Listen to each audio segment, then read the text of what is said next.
Good morning प्यारे बच्चों, आप सभी लोगों का डीएस एकेडमी में स्वागत है। मैं दिव्यांशु राय। आज हम कक्षा 12 के यूपी बोर्ड के भौतिक विज्ञान में कुछ महत्वपूर्ण प्रश्न के बारे में अध्ययन करेंगे जो हमारे 2022 के परीक्षाओं में ऐसे प्रश्न पूछे जाएंगे। जिन अभ्यर्थियों को इस वीडियो से संबंधित पीडीएफ चाहिए, डीएस एकेडमी के कॉन्टैक्ट नंबर 9807823307 पर संपर्क कर सकता है। उन्हें डीएस एकेडमी के द्वारा फ्री में पीडीएफ प्रोवाइड की जाएगी। तो देखिए, आज का जो हमारा कक्षा 12 का जो भौतिक विज्ञान का जो आपका महत्वपूर्ण प्रश्न है, हमने हर चैप्टर वाइज अलग अलग टॉपिक से आपको ले लिए हैं। देखिए, जो भौतिक विज्ञान में आपके दो भाग हैं कक्षा 12 के, जिनमें पहला भाग में आपका जो फर्स्ट यूनिट है उसका नाम आपका है स्थिर विद्युतकी, जिसमें से 8 नंबर के प्रश्न आपसे आपके बोर्ड की परीक्षाओं में पूछे जाएंगे। तो देखिए, यह सभी हमारे के महत्वपूर्ण जो प्रश्न हमने लिए हैं ये आपके इस टॉपिक से, स्थिर विद्युतकी से। देखिए, पहला प्रश्न आपको दिया गया है कि वैद्युत क्षेत्र की तीव्रता का मात्रक लिखिए और बीमा ज्ञात कीजिए। यह पहला प्रश्न आपका है। देखिए, दूसरा प्रश्न आपको दिया गया है, एक कूलाम आवेश में कितने इलेक्ट्रॉन होते हैं। एक कूलाम आवेश में कितने इलेक्ट्रॉन होते हैं, यह आपका दूसरा प्रश्न है। देखिए, इसके बाद आपको दिया गया है कि वैद्युत द्विध्रुव के कारण निरक्षीय स्थिति में किसी बिंदु पर वैद्युत क्षेत्र की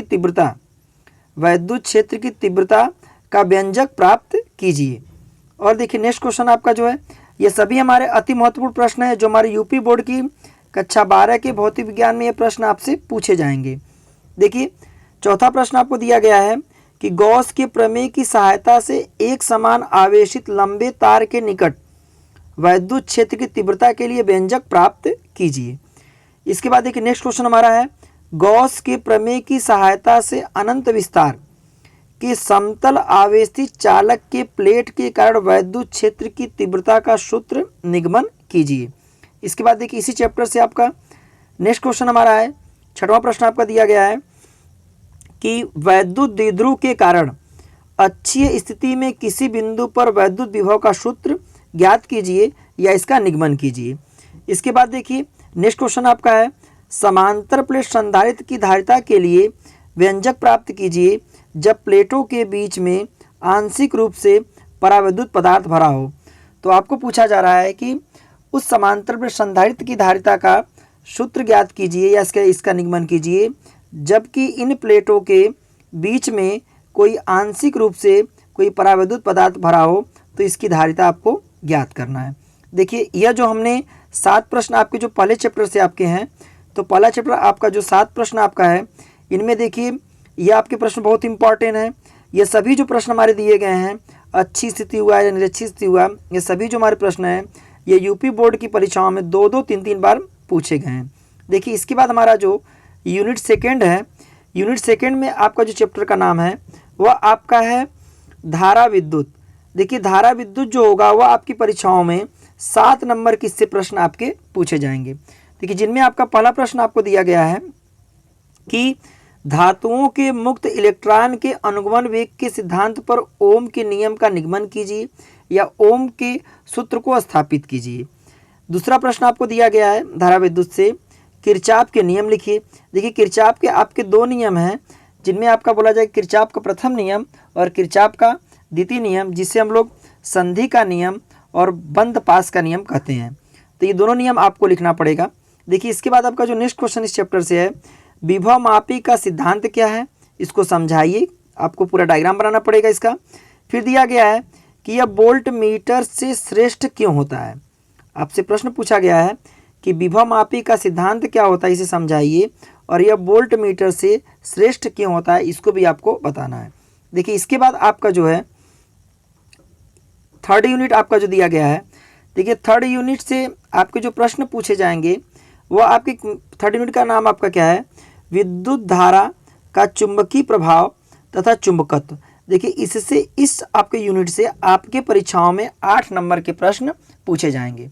देखिए, जिनमें आपका पहला प्रश्न आपको दिया गया है कि बायो सेवर्ट के नियम की सहायता से वृत्ताकार धारावाही कुंडली के केंद्र पर उत्पन्न चुंबकीय क्षेत्र ज्ञात कीजिए। देखिए, पहला प्रश्न आपको दिया गया है। इसके बाद देखिए, आपका दूसरा प्रश्न देखिए आपका क्या है कि एम्पियर का परिपथी नियम लिखिए तथा परिपथी नियम की सहायता से अनंत लंबाई के सीधे धारावाही चालक तार के कारण चुंबकीय क्षेत्र का सूत्र स्थापित कीजिए। देखिए यह प्रश्न आपके मोस्ट इंपॉर्टेंट आपका है, एम्पियर का परिपथी नियम। इसके बाद देखिए आपका दूसरा प्रश्न जो दिया गया, नेक्स्ट क्वेश्चन आपका है कि दो समांतर धारावाही चालकों के बीच लगने वाले बल का सूत्र स्थापित कीजिए, या बोला जाएगा प्रति एकांक लंबाई पर लगने वाले बल का मान ज्ञात कीजिए या उसका सूत्र स्थापित कीजिए। तो आपके दो इसमें समांतर धारावाही चालक तार होगा जिनमें एक ही प्रकार की धारा और एक ही दिशा में प्रवाहित किया जाएगा। तो इस चालक तार पर लगने वाले बल का मान आपको ज्ञात करना पड़ेगा। और देखिए इस पर आपके न्यूमेरिकल भी प्रश्न आपके आते हैं, तो या तो परीक्षाओं में यह प्रश्न पूछा जाएगा या तो इस पर आधारित आपके न्यूमेरिकल पूछे जाएंगे। अब देखिए इसके बाद आपका इसी चैप्टर से आपका नेक्स्ट क्वेश्चन आपको दिया गया है। देखिए ये परीक्षा में एकदम 100% आएगा आपका कि दिक्पात कोण या नमन कोण की परिभाषा लिखिए। दिक्पात कोण या नमन कोण किसे कहते हैं, यह भी आपसे कई बार परीक्षाओं में ये प्रश्न पूछे गए हैं।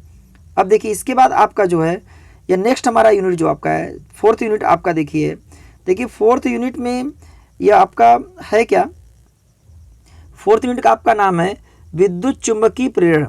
देखिए इसका नाम आपका है विद्युत चुंबकीय प्रेरण तथा प्रत्यावर्ती धारा एवं विद्युत चुंबकीय तरंगे। देखिए विद्युत चुंबकीय प्रेरण तथा प्रत्यावर्ती धारा से आपके 8 नंबर के प्रश्न पूछे जाएंगे और विद्युत चुंबकीय तरंगे से आपके 4 नंबर के प्रश्न पूछे जाएंगे। देखिए 4th यूनिट में आपका दिया क्या गया आपका है कि विद्युत चुंबकीय प्रेरण तथा प्रत्यावर्ती धारा से आपके 8 नंबर के प्रश्न पूछे जाएंगे और विद्युत चुंबकीय तरंगे से आपके 4 नंबर के प्रश्न आपके पूछे जाएंगे। देखिए तो विद्युत चुंबकीय प्रेरण में आपका पहला प्रश्न आपको देखिए आपका है क्या दिया गया है कि स्वप्रेरण या अन्योन प्रेरण गुणांक किसे कहते हैं, या इसका सिद्धांत लिखिए। यह आपसे पूछा जाएगा आपका स्वप्रेरण या अन्योन प्रेरण, यह आपका प्रश्न आ सकता है।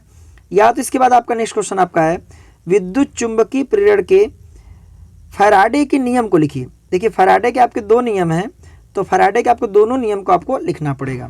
देखिए इसके बाद आपका क्या है कि प्रत्यावर्ती धारा से देखिए आपका यह एकदम 100% आपका लगभग है कि यह प्रश्न आपकी परीक्षाओं में पूछे जाएंगे कि एक प्रत्यावर्ती धारा परिपथ LCR की प्रतिबाधा तथा कलांतर के लिए व्यंजक प्राप्त कीजिए।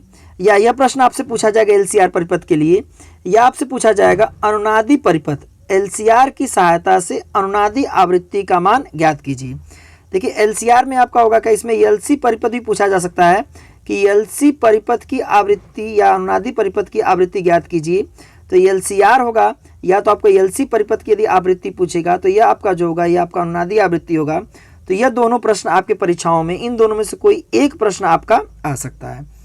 या देखिए इसके बाद इस चैप्टर में सबसे इंपॉर्टेंट प्रश्न आपका है कि ट्रांसफार्मर की रचना सिद्धांत एवं कार्यविधि को समझाइए। कि ट्रांसफार्मर का सिद्धांत क्या होता है या किसके सिद्धांत पर कार्य करता है, तो बोला जाएगा यह अन्योन प्रेरण के सिद्धांत पर यह कार्य करता है। और देखिए बोला जाएगा ट्रांसफार्मर कितने प्रकार के होते हैं, आपको तो बोला जाएगा 2 प्रकार के होते हैं। एक आपका होगा अपचायी ट्रांसफार्मर और एक आपका हो जाएगा आपका उच्चायी ट्रांसफार्मर। तो ये दोनों ट्रांसफार्मर के बारे में आपको लिखना पड़ेगा, ट्रांसफार्मर की पूरी कार्यविधि को आपको समझाना पड़ेगा। और बोला जाएगा इनके विद्युत वाहक बल का भी मान आपको निगमन आपको निकालना पड़ेगा। यह आपसे पूछा जा सकता है कि ट्रांसफार्मर की रेशियो या ट्रांसफॉर्मेशन रेशियो आपसे पूछा जाएगा, यह भी आपसे पूछा जाता है प्रश्न ऐसे। अब देखिए इसके बाद आपका देखिए क्या है 20वां प्रश्न हमने लिया आपका है इसी चैप्टर से। देखिए मैक्सवेल के विद्युत चुंबकीय तरंगे, ये दोनों प्रश्न देखिए 2 प्रश्न हमने लिए हैं 20 और 21। ये दोनों प्रश्न में से कोई एक प्रश्न आपके 4 नंबर के पूछे जाएंगे, क्योंकि इस चैप्टर से बस 2 ही प्रश्न आपका बनेगा। पहला प्रश्न आपको होगा कि मैक्सवेल के प्रकाश के संबंध में विद्युत चुंबकीय तरंग सिद्धांत को समझाइए तथा इन तरंगों के गुणों को बताइए।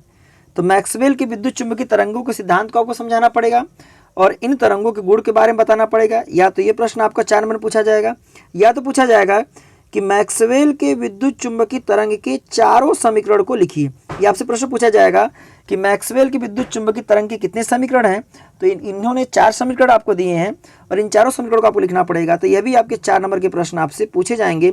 जो 20 और 21 प्रश्न में से कोई एक प्रश्न आपका 4 नंबर का आपका परीक्षा में पूछा जाता है। ठीक है, अब देखिए इसके बाद अब फिजिक्स का आपका ये आपका फर्स्ट पार्ट का था। आपका फर्स्ट पार्ट में आपका पूरे 35 नंबर के प्रश्न थे। इसके बाद देखिए सेकंड पार्ट हमने भाग 2 लिया है। भाग 2 का देखिए फिजिक्स का सेकंड पार्ट का आपका जो है, सेकंड पार्ट में आपका पहला यूनिट हमारा दिया गया है, यह आपका है प्रकाशिक या प्रकाशिकी। अब देखिए प्रकाशिकी से आपके 13 नंबर के प्रश्न बनेंगे। अब देखिए 13 नंबर के प्रश्न में आपके सभी हमने महत्वपूर्ण प्रश्न लिए हैं। देखिए इसमें आपका पहला प्रश्न आपको दिया गया है कि किसी प्रिज्म के पदार्थ के अपवर्तनांक का सूत्र अल्पतम विचलन कोण के पदों में लिखिए।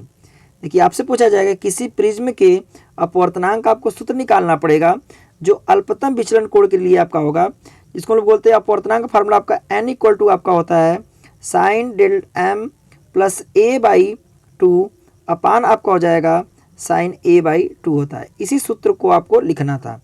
ठीक है, अब देखिए इसके बाद आपका दूसरा प्रश्न आपका बन सकता है कि प्रकाशिक तंतु किसे कहते हैं। प्रकाशिक तंतु किसे कहते हैं, यह भी आपके बहुत महत्वपूर्ण प्रश्न आपके हैं। इसके बाद देखिए गोलीय अवतल पृष्ठ पर अपवर्तनांक के लिए सूत्र स्थापित कीजिए। देखिए यह प्रश्न आपके बोर्ड की परीक्षा के लिए अति महत्वपूर्ण प्रश्न आपका है कि गोलीय अवतल पृष्ठ पर अपवर्तनांक के लिए सूत्र स्थापित कीजिए। यह प्रश्न पूछा जाएगा तो आपको 5 नंबर का प्रश्न आपका पूछा जाएगा। अवतल पृष्ठ पूछा जा सकता है या आपका उत्तल पृष्ठ, दोनों पृष्ठ के लिए अपवर्तनांक का सूत्र आपका सेम होता है, बस इसके डायग्राम आपके चेंज मिलेंगे। इसके बाद देखिए नेक्स्ट क्वेश्चन आपका लिया गया प्रकाश से कि लेंस मेकर का सूत्र स्थापित कीजिए, या बोला जाएगा इसकी फोकस दूरी आपको निकालना पड़ेगा लेंस मेकर के लिए। तो यह भी आपके प्रश्न आपके महत्वपूर्ण, यह भी कई बार परीक्षाओं में पूछे गए हैं। देखिए इसके बाद आपका क्या है, इसके बाद आपको देखिएगा संपर्क में रखे 2 पतले लेंस की संयुक्त फोकस दूरी का निगमन कीजिए। देखिए आपको दिया गया है कि संपर्क में रखे 2 पतले लेंस की संयुक्त फोकस दूरी का सूत्र निगमन कीजिए। यह भी प्रश्न हमारे महत्वपूर्ण है। देखिए इसके बाद आपका देखिए 6वां प्रश्न है कि प्रिज्म के कोणीय परिक्षेपण या आपका वर्ण विक्षेपण को समझाइए। यहाँ बोला जाएगा वर्ण विक्षेपण क्षमता या परिक्षेपण क्षमता आपसे पूछा जाएगा। तो प्रिज्म से यह आपके प्रश्न जो होंगे, यह आपके प्रिज्म से एक प्रश्न आपका बन सकता है जो महत्वपूर्ण आपका प्रश्न है कि कोणीय परिक्षेपण तथा वर्ण विक्षेपण क्षमता या कोणीय परिक्षेपण क्षमता को समझाइए, इसके कोण का मान ज्ञात कीजिए। अब देखिए इसके बाद आपका 7वां प्रश्न आपको दिया गया है। 7वां प्रश्न आपको प्रकाश से लिया गया है कि हाइगेंस की द्वितीयक तरंगिकाओं के सिद्धांत को समझाइए तथा इसके आधार पर प्रकाश के परावर्तन की व्याख्या कीजिए। देखिए परावर्तन की व्याख्या पूछा जा सकता है या अपवर्तन की व्याख्या भी आपसे पूछा जा सकता है। देखिए इसके बाद आपका देखिए नेक्स्ट प्रश्न आपका प्रकाश से आपका, अब देखिए तरंग से सभी प्रश्न हमारे चल रहे हैं।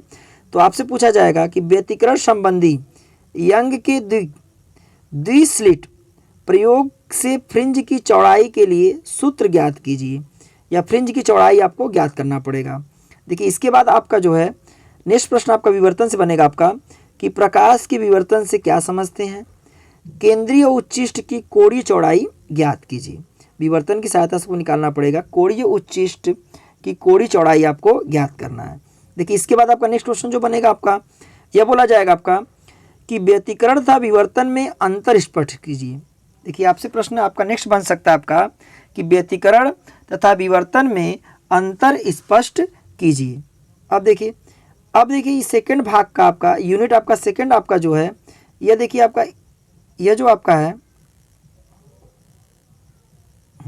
देखिए आपका यूनिट सेकंड आपका हो गया आपका सेकंड भाग का द्रव्य तथा विकिरणों की प्रकृति। ये आपके 6 नंबर के प्रश्न आपके परीक्षा में पूछे जाएंगे इस टॉपिक से। देखिए जिनमें आपका होगा 1 नंबर का प्रश्न आपसे पूछा जा सकता है कि देहली आवृत्ति किसे कहते हैं, या देहली तरंगदैर्घ्य किसे कहते हैं, या निरोधी विभव किसे कहते हैं, या इनमें एक और प्रश्न बन सकता है कार्य फलन किसे कहते हैं, इसको आप समझाइए। तो एक प्रश्न आपके इससे बन सकते हैं। इसके बाद देखिए इन दोनों प्रश्न में से कोई एक प्रश्न आपसे परीक्षा में 100% पूछा जाएगा, जो आपका 3 नंबर में आपके लगभग प्रश्न आपके आएंगे। देखिए जिनमें आपका क्या होगा, आइंस्टीन के प्रकाश विद्युत समीकरण लिखिए तथा समझाइए, या इलेक्ट्रॉन से बद्ध दी ब्रॉगली तरंगदैर्घ्य ज्ञात कीजिए। इलेक्ट्रॉन से बद्ध डी ब्रॉगली तरंग दैर्घ्य आपको ज्ञात करना पड़ेगा। तो क्वेश्चन नंबर 12वां और क्वेश्चन नंबर 13वां आपका जो है यह आपके अति महत्वपूर्ण प्रश्न है। यह प्रश्न आपके 5 नंबर से में या 3 नंबर के आपके पूछे जा सकते हैं। ठीक है, अब देखिए इसके बाद आपका है यूनिट आपका थर्ड है। देखिए यूनिट थर्ड में आपका क्या, अब चैप्टर का नाम आपका है परमाणु तथा नाभिक। देखिए परमाणु तथा नाभिक से आपके परीक्षा में 8 नंबर के प्रश्न बनेंगे, जिनमें आपका पहला आपका प्रश्न आपका जो बनेगा वह आपका दिया जा सकता है कि रदरफोर्ड के परमाणु मॉडल की कमियां लिखिए, या रदरफोर्ड के परमाणु मॉडल की कमियां को बताइए। तो देखिए आपका ये प्रश्न आपका बनेगा इस चैप्टर से। या तो आपका देखिए दूसरा प्रश्न आपका है दिया गया है कि बोहर का परमाणु मॉडल की व्याख्या कीजिए। नील बोहर या बोला जाएगा बोहर के परमाणु मॉडल की व्याख्या कीजिए कि बोहर ने के परमाणु मॉडल के द्वारा या इन्होंने अपने परमाणु मॉडल से रदरफोर्ड के परमाणु मॉडल की कमियों को दूर किया था। अब देखिए इसके बाद आपका देखिए आपका है क्या नेक्स्ट प्रश्न आपका जो बनेगा इससे यह आपका है। देखिए यह प्रश्न एकदम 100% आएगा। 16वां प्रश्न, हाइड्रोजन परमाणु या हाइड्रोजन स्पेक्ट्रम के ऊर्जा स्तर का आरेख बनाइए तथा विभिन्न श्रेणियों का वेवलेंथ मतलब तरंगदैर्घ्य आपको ज्ञात करना है। जिसमें आपके 5 सीरीज मिलेंगे, लाइमन, बामर, पास्टन, ब्रैकेट फुंड, आपके सभी 5 सीरीज में आपको सभी का तरंगदैर्घ्य आपको ज्ञात करना पड़ेगा। देखिए इसके बाद आपका देखिए 17वां प्रश्न आपका जो दिया गया है यह भी महत्वपूर्ण प्रश्न आपका है कि 1 MU ऊर्जा किसे कहते हैं, या बोला जाएगा 1 MU या इसे हम 1 यूनिट भी बोलते हैं। 1 यूनिट किसे कहते हैं इसका भी परिभाषा आपसे पूछा जा सकता है, या इसकी ऊर्जा का मान पूछा जा सकता है। तो यह प्रश्न कई बार बोर्ड की परीक्षाओं में पूछे गए हैं। तो यह भी प्रश्न आपकी परीक्षा की दृष्टि से 2022 में इम्पॉर्टेंट है। देखिए इसके बाद आपका देखिए इसके बाद आपका 18वां प्रश्न देखिए दिया गया आपका है कि नाभिकीय रिएक्टर का सहित वर्णन कीजिए। नाभिकीय रिएक्टर का सहित वर्णन कीजिए और रिएक्टर में मंदक का क्या कार्य होता है। जो नाभिकीय रिएक्टर में हम लोग मंदक का यूज करते हैं तो इस मंदक का कार्य क्या होता है।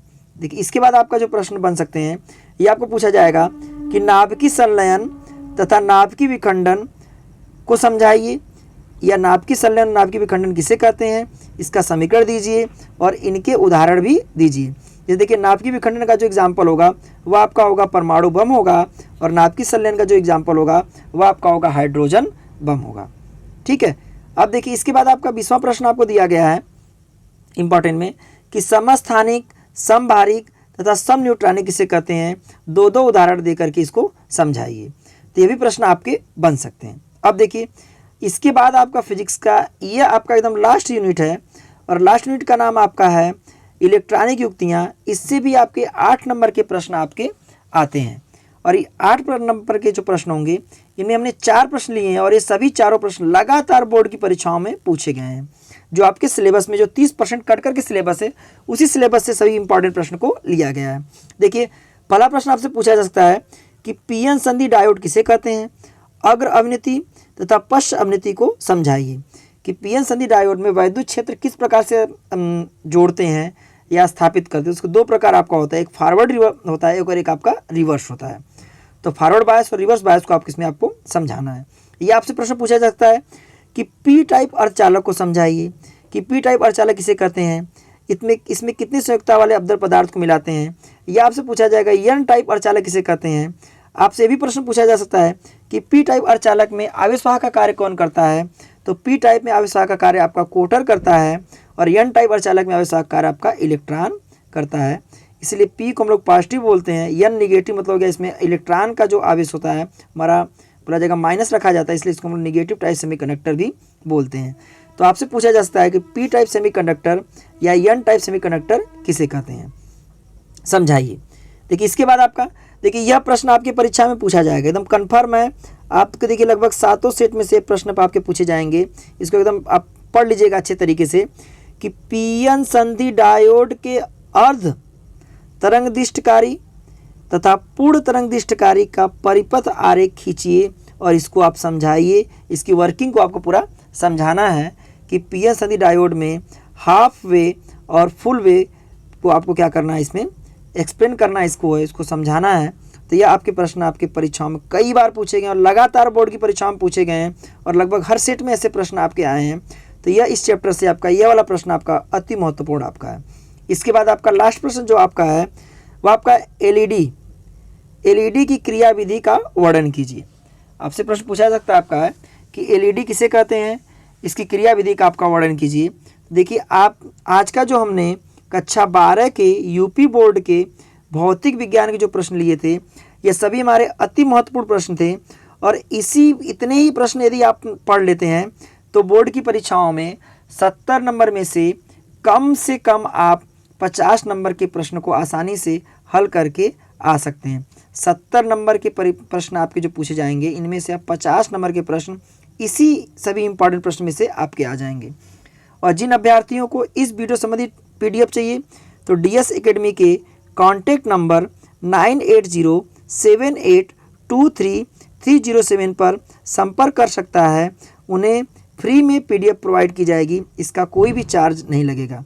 यदि आपको यह वीडियो अच्छी लगी हो तो आप अपने फ्रेंड सर्कल में सभी लोग को सेंड कीजिए, क्योंकि सभी लोगों का इससे फ़ायदा हो सके और सभी लोग बोर्ड की परीक्षाओं में भौतिक विज्ञान में अच्छे से अच्छे अंक को प्राप्त कर सकें। और DS एकेडमी का पूरा आपका प्रयास रहेगा कि जितने भी अभ्यर्थी हैं इन सभी लोग का अच्छा अंक लेकर के वो उत्तीर्ण हों। और सब आप लोगों को यदि वीडियो अच्छी लगी हो तो DS एकेडमी के चैनल को सब्सक्राइब करिए और इसे ज़्यादा से ज़्यादा आप शेयर करिए। धन्यवाद साथियों।